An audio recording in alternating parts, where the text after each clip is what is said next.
get started. This is not part of the lunchtime talks in science and math.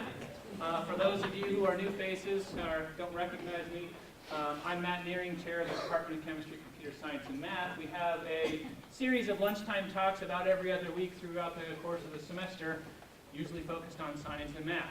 Today, we have Dr. Crowther's annual Martin Luther King Jr. Week lecture, which is great. So that'll almost serve as the introduction, but I do want to also announce that tomorrow, as part of the lunchtime talks in science and math, we do have civil rights activist and founder of the Algebra Project here giving a presentation at noon, and then he'll also do a different lecture tomorrow night at 7 in Carson Auditorium. With that, I will turn it over to Dr. Crowther for his lecture.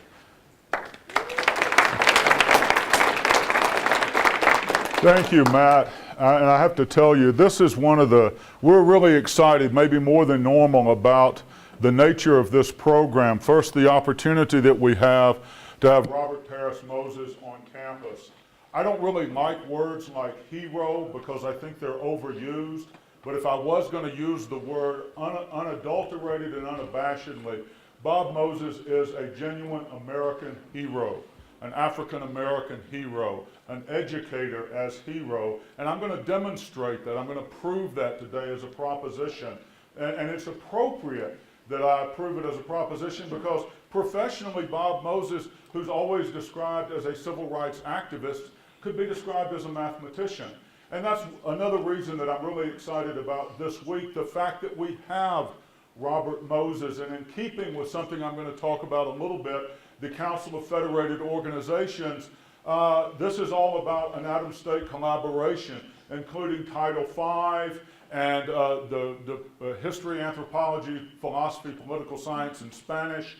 And so it's a partnership to bring him here, and a partnership that reaches across the academic spectrum, from the sort of dreamers to the people who dream with numbers and describe both real and imagined realities. So I'm really, really excited about that. I realize I think this is 6 years now for me, and maybe somebody should think about stepping up and doing this instead. But I think of this as a wonderful opportunity as an historian to talk about the way that historians and really sociologists and political scientists, how they study things like the civil rights movement, as opposed to the reality that brings us here today, which is a sort of commemoration of the Martin Luther King holiday. And the purpose of a holiday that's written into law beginning in 1983, and the purpose of scholarship often don't have much in common. That is, there is a propagandistic purpose of the Martin Luther King holiday. I've talked about this before. Read the signing statement. It's all about there was a problem, then there was Martin, he died, and the problem is solved. And I don't have to tell my African-American colleagues and friends and students that that's really, you can fill in the expletive, that's really an untruth. At the same time, I would also have to say as a historian, this is not the world of 1960. I do remember that world, and I can look and see some of my friends and colleagues from the state of Louisiana. I'm a native of Mississippi, and I can tell you the world is different. And so how scholars get at measuring that difference and also trying to explain how things have evolved and moved and shifted from the world of the 50s and 60s to today is a lot different than just listening to the I Have a Dream speech delivered in August of 1963 by Dr. King. They're wonderfully symbolic public words that are part of a sort of a national lexicon of great speeches. But I remember the wonderful gentleman we had here last year, Charles Payne, Professor Charles Payne at the University of Chicago, who described the speech as vapid, devoid of useful ideas. And if you look at the speech, it's really what it was. It was all about, it's like leading a cheer rather than leading a movement. And so I've tried to capture a little bit of the dissonance between the public memory and the sort of real world of the past, here's Dr. King accepting the understandable accolades of a throng of thousands when he gave his I Have a Dream speech. But as I always remind people, it's a speech given at an event called the March for Jobs and Justice, something that's often left out of the discourse. But here we see Dr. King, a male organizational leader, exhorting the many thousands of people in Washington. Hard image to see, but next to him is young Robert Parris Moses on the front porch of a house in the Mississippi Delta, talking to what people in the movement, people in the community describe as local people. And the point is that both of these things are important and that they're interrelated. And so in the typical, what we call meta-narrative of the civil rights movement in the United States, we talk about big things. Abraham Lincoln and the Emancipation Proclamation. We talk about acts of Congress. I'm just confluxed. I didn't expect to live this long. Neither did President Savoldi. 50 years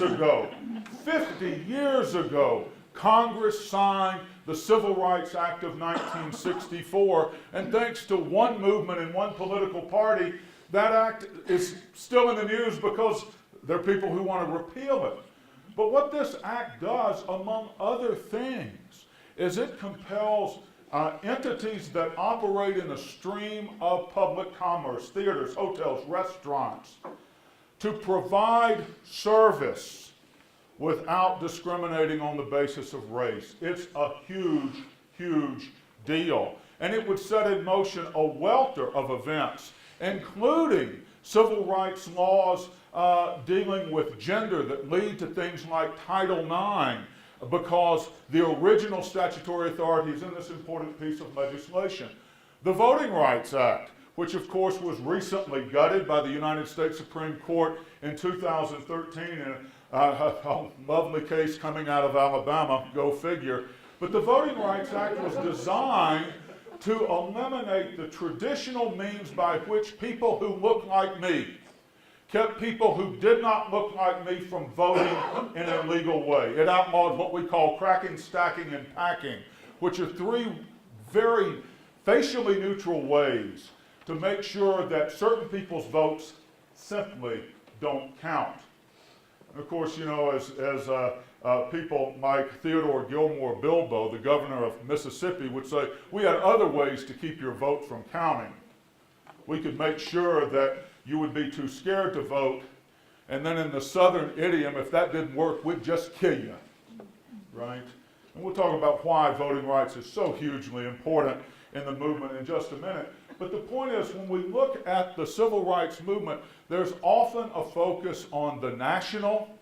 There's a focus on great leaders, Dr. Martin Luther King, the late Justice Thurgood Marshall. And they inspire, and they do important things. But as Charles Payne talked about last year, what happened to the Southern Christian Leadership Conference when Martin Luther King died? What was left behind? And some of us that know enough about speaking the code remember how Barack Hussein Obama was derided as a community organizer. That was code for troublesome Negro for certain people, because the other part of the movement was about identifying leadership at the community level, early on focused on voting rights, but later the kinds of people that, based on their experience learning to be publicly active in a Jim Crow society, would be in charge of the parent-teacher organization, would be working with community groups for improved health care, curbs, guttering, running water, sewer systems, which were all absent from the landscape of many of the impoverished communities in the rural South. And so many people, if I passed out an exam, if I had a show of hands, many people could identify All of these things on the list at the top. The national, the meta events, legislation of the civil rights movement. Not many people would be as adept at talking about the movement at a local level. And as Robert Parris Moses himself would say, Dr. King could inspire, but only local people could do for themselves. And one of the things missing from the movement is an acknowledgement of the fact that local people did. And that's sort of the untold story. There is no monument on the National Mall to local people. I think maybe we should have one. And here's a good list to start with, right? And one of the things that's kind of sad at this day and age, I'm the son of a World War II veteran, and I've lived through the dying off of that generation. And now, as a person interested in and now doing some scholarly work in the area of the civil rights movement of the 50s and 60s, I'm watching the same thing, right? And one of the people that figures prominently today in this story died just this past year at the age of 75. He almost died in 1963 at the hands of a Ku Klux Klansman. 13 gunshots fired, 145 caliber slug stuck in Jimmy Travis's cranium, and he's buried with it. We never removed that. And so, but we're watching these people die off, and there's a tendency, which is one of the cool things BSU did this week, to have young people talk to their grandparents. There's a tendency to forget about the local people and to flatten out the narrative and to forget the kinds of day-to-day struggles that these ordinary people dealt with. So I want to talk about one of the bottom-up people today, and that's because we're bringing him here, and even with the wonderful publicity efforts of Linda Relier and Matt Nearing and the Title V Committee, not many people would be conversant about the career of Robert Parris Moses. He's somebody who's really, really important, and he's sort of marginal in the national memory today. And in fact, maybe because the stories that are associated with his career are a little too painful, a little too vexing to be in the public memory. I want to read something to you, a story that happened to Robert Parris Moses, and it's a way of telling you that if you haven't read Robert Parris Moses' Radical Equations, I'd encourage you to put this on your reading list. And even if you're just into math, Dr. Nearing, is there some good math here?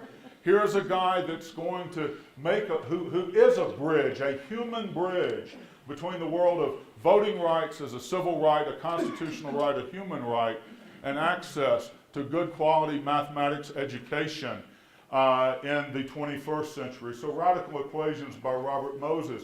He's telling a story about a very hot summer day, August of 1961, and he is down in Liberty, Mississippi.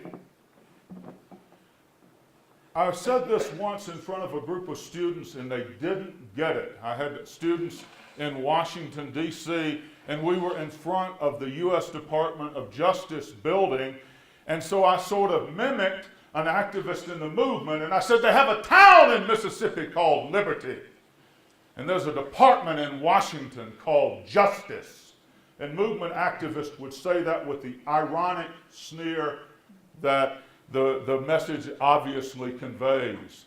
Liberty, Mississippi was a place that was defined by the absence of liberty for poor whites and virtually 100% of the African American population, and that's where Bob Moses goes to work.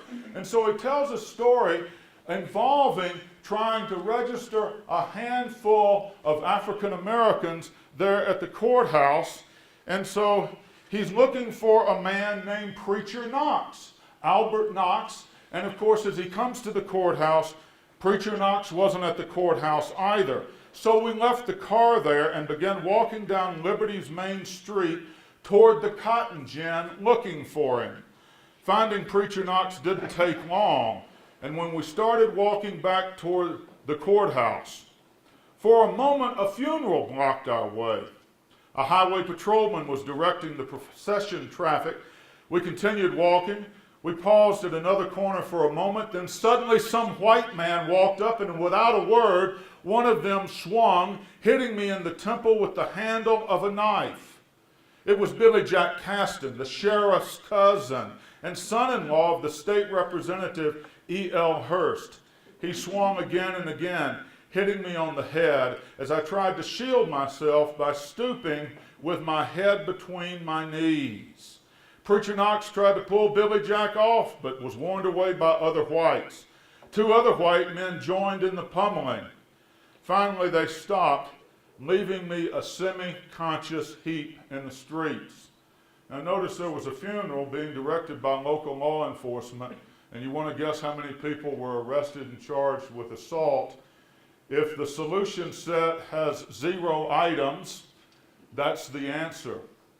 I love the epitaph of the Harlem-born Robert Moses. And so, he writes, I met the Mississippi of Harlem nightmares. But this is the interesting tension in the story of the movement and in the story of Robert Parris Moses. I met the Mississippi of Harlem nightmares, but also the Mississippi of unexpected black strength. Now that's something to make a monument to, Professor McNeil Smith. That's what I would say. You can see the bio behind me. Bob Moses is not an ordinary human being. Most people are not born in Harlem, but most people who are born in Harlem don't necessarily go to an elite liberal arts college on a scholarship. And I love this. Most don't then matriculate. He's a math undergrad, but most don't matriculate to Harvard and earn a Master of Arts degree in philosophy, where, of course, Moses was taken with the ideas of Camus. And later, he told the story, the line I'm citing, he tells to Claiborne Carson, who is the original historian of the Student Nonviolent Coordinating Committee, Moses' employer, and of course now the director of the Martin Luther King Papers Project at Stanford. This is what he told Clay Carson, Professor Carson. He said, you know, I learned from Camus not to be a victim, but I also learned from Camus the danger in escaping victimization of then becoming an executioner. And you know, if you read Frantz Fanon, Wretched of the Earth, you kind of understand this temptation. Once I emancipate myself, how do I avoid the understandable human temptation to get even with those who have maliciously wronged me? And when you have the opportunity to meet Bob Moses, I think you'll conclude that he has found that tranquility of balance, that self-assured assurance that does not require the waste of energy in exterminating those people that had done wrong by you. The last thing on the slide is something that I'd like to emphasize in thinking about the civil rights movement. It is a movement of different kinds of peoples. And it's a movement, at least in the beginning, that focused on peoples in the South and involved Southern-born actors and Northern-born actors who came South. So there is lots of opportunity for cultural misunderstanding.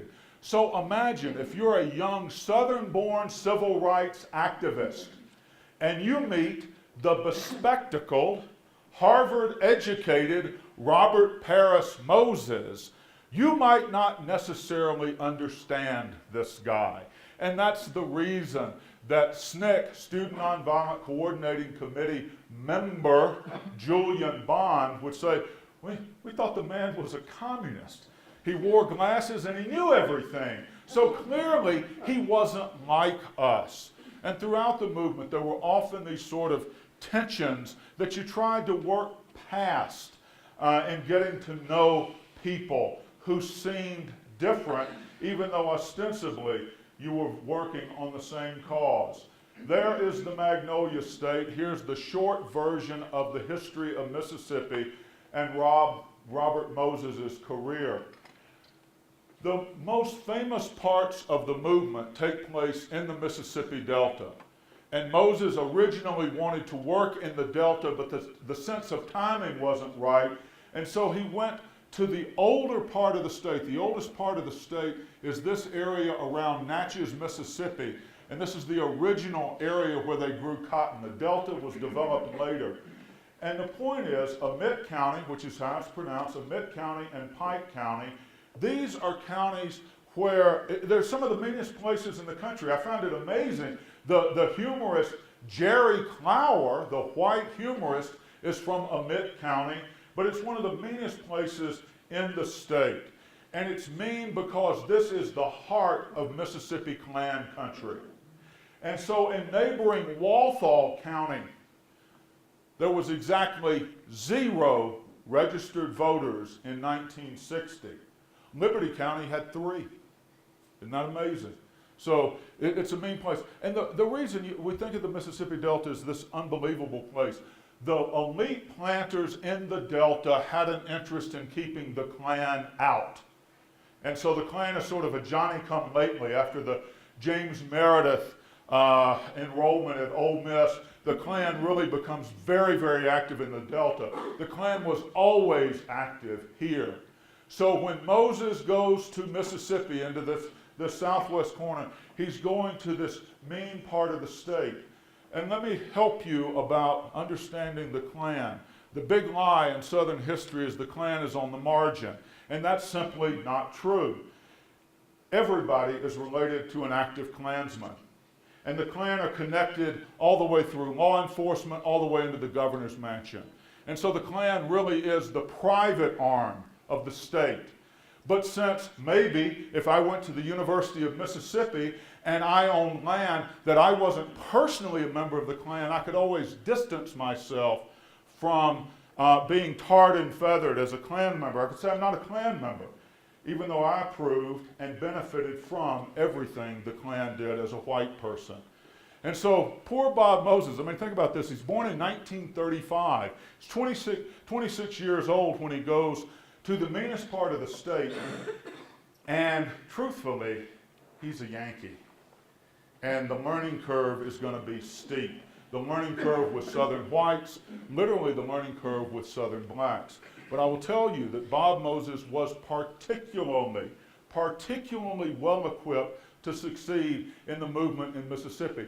Ella Baker is a black woman you've never heard of unless you really are into the history of the civil rights movement or women's history particularly. She was educated at Shaw University in Raleigh, North Carolina, longtime activist with the NAACP, a founder of the Southern Christian Leadership Conference, but she couldn't get along with Martin because Martin was a male chauvinist pig, and you do not trifle with Ms. Baker. You don't. And so she realizes, this is an amazing piece, she realizes that the movement sort of stagnated, and if we can harvest the enthusiasm and willingness of young African Americans, and to some degree their white allies, we can move things forward. So she is the one that creates the opportunity on Easter weekend, 1960, for young people at the historically black college campuses to come together in Atlanta. And that is the genesis of what becomes the Student Nonviolent Coordinating Committee, which is another one of those groups, because of the way the media later demonized Stokely Carmichael, we sort of write SNCC out of the history. The key to Moses' success, what Ella Baker sees in Robert Moses, is the absence of the charismatic, church-oriented, masculine leadership that, very important in Montgomery, right, but was failing to have much effect registering people to vote. In many ways, we might say that Moses was a lot more like a church woman. He listens more than he commands. And this is something that students would say about him. They would meet Dr. King, and Dr. King taught at them. They would meet Bob Moses, and Bob Moses listened to them. And so Ella Baker recognized that Moses could work with ordinary black Mississippians in a way where he's not telling them what to do, but where he's directing their energies and helping them identify some common ends. It's very much associated with ideas like servant leadership. And so he comes to Mississippi in the summer of 1961, and starts working with Amzie Moore of Cleveland, Mississippi, who is this amazing guy. He runs a gas station, which means he doesn't have to answer to white folks. And he doesn't Jim Crow his restaurant, which really sends people over the edge. It's like white people stop at this guy's restaurant and wonder where the colored section is. And you know the answer, the whole blasted restaurant is the colored section, right? What part of a black business do you not understand? But, you know, white folks are slow sometimes. But it was Amzie Moore that said, look, the Delta is not ready. You need to go south. And this is one of the ironies, and I'll try to keep as much history out of this. There's a lot of detail in this. One of the ironies of the movement, the decision of SNCC was to focus on voting rights. And the decision to focus on voting rights from the black community's perspective was the relationship between voting and full citizenship and voting and the criminal justice system. You can't be on a grand jury if you're not a voter. And the reason we don't file charges against white perpetrators is only white people are on grand juries, so therefore no crimes ever occur against black people in Mississippi. Lots of unexplained shootings and suicides, but no homicides. So voting is really important. The piece is there is a coalescence of national level attention from the Kennedy administration. In 1960, you remember, Ted, people were sitting in, right? And that's really embarrassing to the United States in its Cold War with the Soviet Union. And so the Kennedys run screaming to the civil rights community. This is so riddled with irony.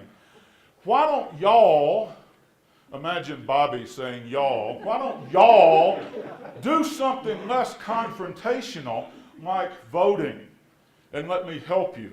This is what led to Freedom Summer and to a huge exposure, right? The Kennedys want to take attention off of civil rights by focusing on voting. The decision to focus on voting is what leads to a huge amount of attention being focused on civil rights. Right, it's a good thing maybe that Mr. Kennedy didn't live to see this, but it's a huge irony. And the point is there's private money being funneled to support Bob Moses' work on voting rights. And so I want you to think real quickly about August, September, October, November 1961, Moses' first foray into a MIT in Liberty County, Mississippi. And in many ways, at the time and looking back, they treated this as a kind of action research experiment. Can we do anything in Mississippi? And so they focus on voting rights, and Moses works with the local NAACP leadership, C.C. Bryant and E.W. Steptoe, and the activity consists of a couple of things: going door to door to solicit interest, and then operating voter registration schools. In 1957, Mississippi changed its rules about voting. I love this. If the registrar doubted your qualifications to vote, you had to recite, you had to interpret one of the clauses of the Mississippi State Constitution. Now you see the piece. Who does this law apply to? Only to black folk. There are 285 clauses in the Mississippi Constitution, right? And you're supposed to know. We have lawyers that specialize in a single clause.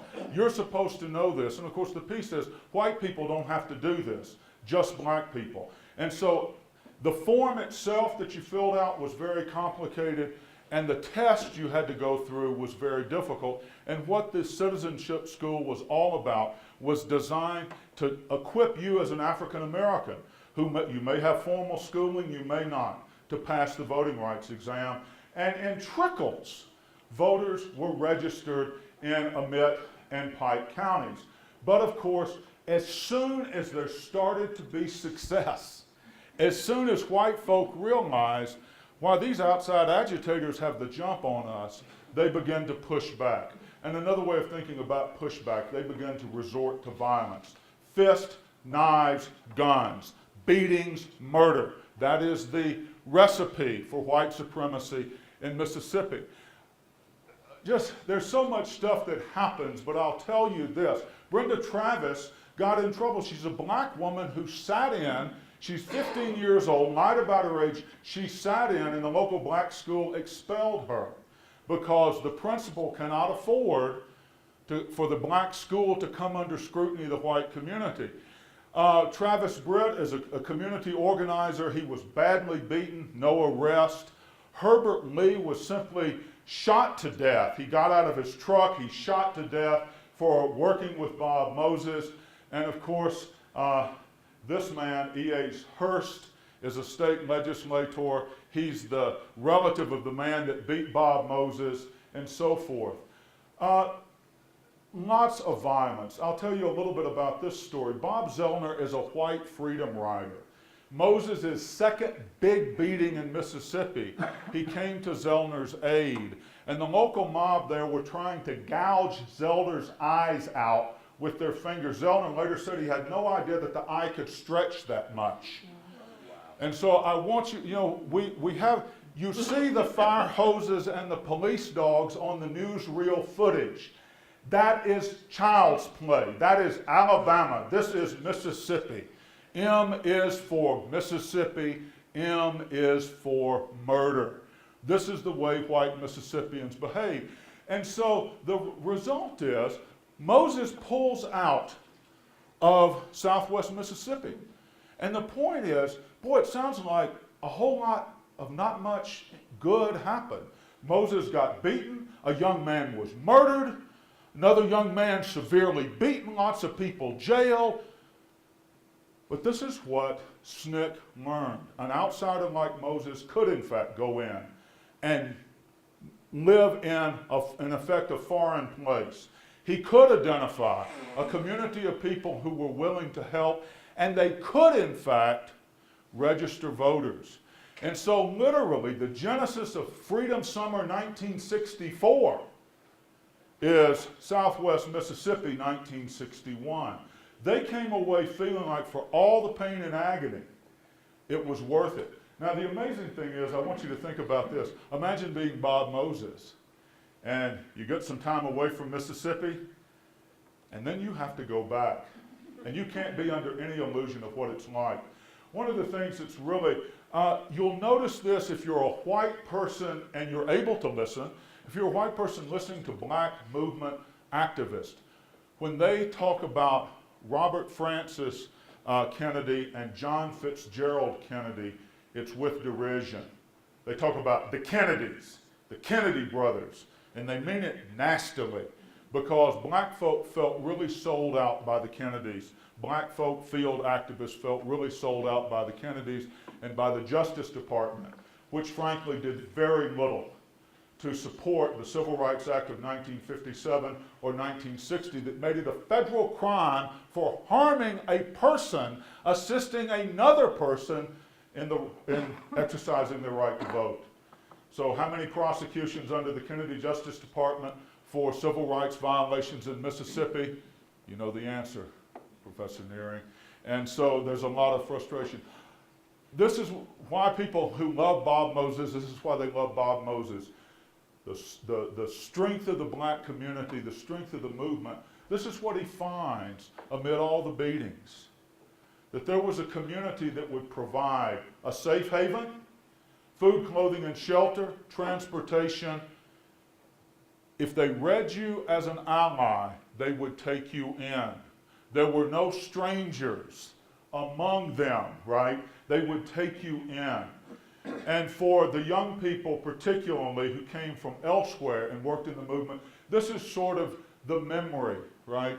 That it was a long day. Somebody had to drive me to the emergency room. When Moses was beaten in Liberty County, there was no hospital. He had to drive to the next county. E.W. Steptoe drives him to the next county, right? And so you could always get help if you're an activist working with the African American community. And so, of course, Barks root beer from Biloxi, Mississippi. This is a very Mississippi-esque scene. But this is Bob Moses. In between the beatings, this is what Bob Moses does. He talks and listens to black people and encourages them to think about taking the test to register to vote, encourages them to attend a freedom school. In January of 1962, now this is a complicated piece, and Moses, I think because of the emotion this issue brings up for him, Moses is not as clear about how much of the role he wants to play. He is the principal author of a memo in 1962, and this memo, written to his bosses in SNCC, to the SCLC, to the Congress of Racial Equality, and it has 2 points that are really important. All of the organizations need to concentrate on voting rights if we are to succeed. We need to come together and work together, and that leads to the Council of Federated Organizations, right, in 1962. And the other piece was, as long as only black folk are getting the crap beat out of them and getting murdered, civil rights movement will not be front page news. We need to get white students to come down, because maybe, and of course this is an Ella Baker thing, when the death of black men, sons of black women, becomes as important as the death of white mothers' sons, then we will have achieved something. Somebody maybe write that, read about Ella Baker, she's really cool. But Moses says, we got to work together, we got to cross organizational bounds, and we got to bring white folk in. And that's what happens. And of course, just way too much stuff. Let's get down to this piece. So the result is the civil rights communities begin to reach out to students all over the country. And at places like Oberlin College, African American activists would conduct training sessions for these white folk to say, come down to Mississippi and help us organize. And of course, one of the people, I mean, she's such an awesome person. Rita Schwerner, who has, her husband died 50 years ago this summer, and she's been carrying on the work. But Rita and Mickey Schwerner come down and they bring school supplies to Meridian, Mississippi. And they're operating a school for voting, but it also works as sort of a daycare center, Head Start, preschool. She's an early childhood educator, right? And the veteran black folk go, what's this, Jew, put in the expletive, from New York doing in Meridian? And they go to the school and go, oh my gosh, she's doing the work. We need more of this, right?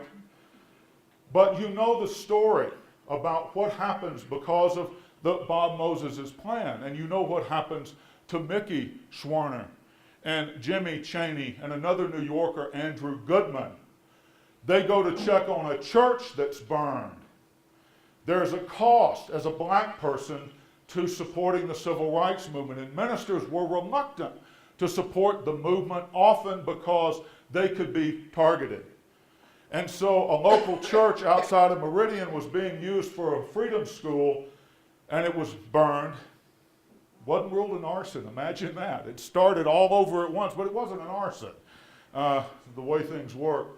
And of course, they're picked up by the local Ku Klux Klan. And after a 6-week search, right, that is national news because 2 of the 3 are white New Yorkers. The FBI starts searching for these bodies. You can imagine how Bob Moses and his good friend David Dennis respond to this. Dennis would actually preach the Chaney funeral. You can watch this on American Experience 1964. It will, if you don't throw up, you'll cry. It's a horrible thing. And he describes today from the perspective of a half a century. He said, I just lost it. I couldn't take it anymore. And let me help you understand what these black activists were dealing with. This is big news. The federal government, because it doesn't protect civil rights workers, is not protecting the lives of white people in Mississippi. Oh, this is a problem. J. Edgar, you better get on it. I love this story. They don't know where to find these people. And oh, by the way, in the civil rights community, the film that's voted the worst is Mississippi Burning, right? A movie about white people doing all these good. The FBI is totally confluxum, but they start dragging the Pearl River.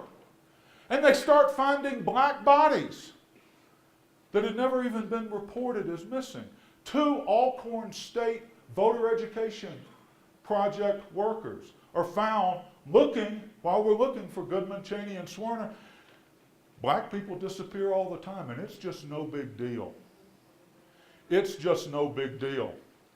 And so, in fact, Bob Moses finds the experience, the murders in Mississippi, the frustration with Freedom Summer, and also the abandonment of black voting rights by erstwhile white liberals. In the summer of 1964, black people in Mississippi petitioned the Democratic Party for recognition as the Mississippi Freedom Democratic Party, since black people couldn't vote in Mississippi, and the Mississippi Democratic delegation was all white. And Lyndon Johnson came back and said, hey, guess what? You can have 2 seats. And Bob Moses said, I'm done. And one of the pieces, the Moses story, we think about this. Martin Luther King is executed. So, the movement comes to an end for him. Bob Moses in 1964 is clearly a burnout case. But he doesn't stop. And so after the Freedom Summer, this helps lead to the Civil Rights Act of 1964, to the Voting Rights Act of 1965. Bob Moses takes his family and they move to Tanzania, where they teach school Bob teaches school for a number of years before returning to the United States and turning to his first love, which was mathematics. And recognizing, particularly as he began to sort of readjust his focus, what do we do now that the 60s are over? And of course, Bob Moses has this wonderful idea. In 1960, voting is the key to citizenship. Voting is the key to participation, to access. In the 21st century, it's mathematics, and particularly algebra, right? If you can do algebra, you can do higher mathematics. You can become a computer scientist, you can become an engineer. But if you can't get past arithmetic, a lot of the employment opportunities in a post-industrial society are simply closed to you. So beginning in the early 1980s and then particularly after 1992, Moses has sort of focused on what he calls the Algebra Project. And so I like to think of Bob Moses as kind of a human bridge, connecting that formal civil rights movement in the 1960s, when voting is the key, to a time when education is the key, particularly for underrepresented groups in the United States. And so it's just I'll just show you a couple. I think this is amazing. This is what Bob Moses would do in the summer of 1964, in the spring and summer of 1964. You see, a lot of the people in the audience are white, and he's teaching them how to register black voters. And if you want an image of Bob Moses, it's the white t-shirt and the overalls. But we also have pictures of that white t-shirt covered with Bob Moses' own blood. And that's also a piece. Jimmy Travis was nearly killed in 1963 by the Ku Klux Klan. He and Bob Moses are in a car together in Cleveland, Mississippi. And of course, Jimmy Travis recently died. But he figured in, he's in the film, the BSU showed the other night, The Last White Night. He's featured in the film, but he just died a few years ago. But this is the kind of thing that Bob Moses would say, why you think of Bob Moses as a hero. So, we often focus on nonviolence. And what Bob Moses says is when they respond to us with violence, we're going to respond with more activity. If they beat us for registering voters, the answer is to register more voters. And it takes a lot to do that. And for Moses to do it for 4 full years. I love this. This is an interview, and the Title V committee gets why I picked this quote from Bob Moses. But I think that it does 2 things that are really important. It connects Bob Moses to sort of the Title V movement and Julian Weissglass's book, Ripples of Hope, which is taken from a Robert Kennedy speech, and another place where white people were behaving badly, a speech in South Africa, the year that Robert Kennedy was assassinated. So it certainly connects with that idea. And the other thing I think it connects with, this whole idea of the civil rights movement is being about local people addressing local needs, right? Forget the big ideas, right? You find those things that matter to you at your doorstep, and you do something about them. And of course, for Bob Moses, that meant leaving teaching at a prestigious high school, advanced math at a prestigious high school, and going south to Mississippi in the early 1960s. So that's it for this year. That's all I got to say. If you got questions, comments, I'll take those. Otherwise, I want to really thank you for your participation. And please, please, please, go hear Bob Moses tomorrow at noon. And again, Bob Moses tomorrow at 7.